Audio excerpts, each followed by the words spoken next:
ரயிலில் பூரா இந்த யாச்சியிலலாம் படுக்கிறதுக்கு இந்த போர்வை தலானி இதெல்லாம் கொடுக்கலாம். இதை மத்திய அமைச்சர் சொல்லியிருக்காரு, நாங்கள் ஒரு மாதத்துக்கு ஒருக்க துவைச்சு கொடுத்துருவோம் அப்படின்னு சொல்லியிருக்காரு. மக்கள்லாம் அதிர்ச்சி ஆகிட்டாங்க.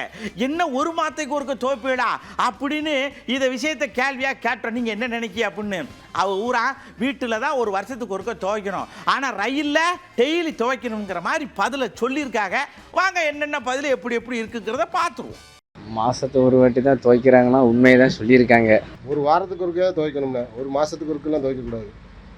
ஒரு வாரத்துக்கு ஒருக்க துவைச்சி மாற்றினா தான் அது நல்லா இருக்கும். அதனால பல தொற்று நோய்கள் பரவக்கூடிய வாய்ப்பு இருக்குது. எல்லாம் யார் யார் உள்ள யூஸ் பண்ணியிருக்காங்க என்னங்கிறது தெரியல. அதை புதுசாக அப்பப்போ மாற்றி கொடுத்தாங்கன்னா நல்லா இருக்கும், பயணிகளுக்கும் நல்லா யூஸ்ஃபுல்லாக இருக்கும். நான் வாரத்துக்கு வீக்லி ஒன் டைம் போய்கிட்டு இருக்கேன். சென்னை போகிறேன், அப்சர்ஸ் பண்ணிட்டு இருக்கேன். எந்த ஒரு சுத்தமும் இல்லை. சீட்லாம் ஒரே இது. பெட்ஷீட் தான் சொல்கிறேன். பெட்ஷீட்லாம் ஒரே கலைஜாக தான் இருக்குது. ஒன்றுமே சரியில்லை. ஒரே ஸ்மெல்லு போத்தனால. டெய்லி எப்பயும் போல் மாற்றினா தான் சுகாதாரமாக இருக்கும்.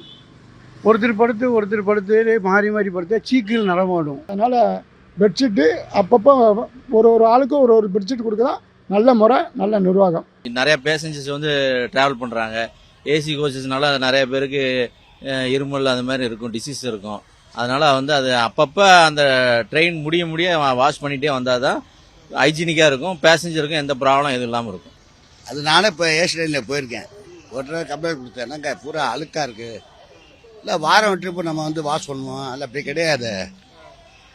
இந்த மாதிரி தான் எப்படி நம்ம ஏசி கோச்சில் அவ்வளோ காசு வாங்கிருங்க, நம்ம சுத்தமே இல்லை.